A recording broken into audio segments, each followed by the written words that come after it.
तो गाइस अभी मैं अपनी R15 की आवाज़ सुनाने वाला हूँ तुमको, और साथ में KTM 250 की भी आवाज़ सुनाने वाला हूँ जो कि उधर खड़ी है ना। तो सबसे पहले अपन करते हैं R15 से स्टार्ट। आइए देखते हैं।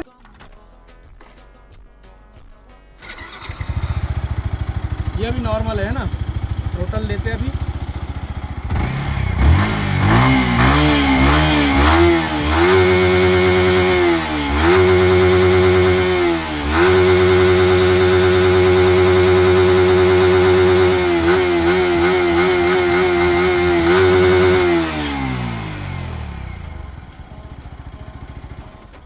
तो अभी अब सुनाते हैं KTM 250 की आवाज़।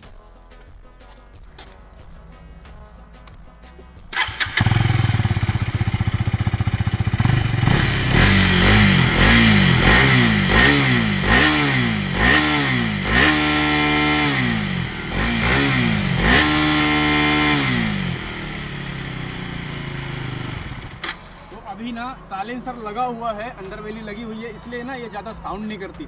और जब ये निकलती है ना भाई, यहाँ तुम खड़े नहीं रह सकते, इतना साउंड आता है। अभी अपने प्रतीक भाई की आईडी में वीडियो रखा हुआ है, अगर तुमको देखना है तो जाके देख लेना, वहाँ पे भयंकर साउंड है, ऐसा खड़े नहीं रह सकते।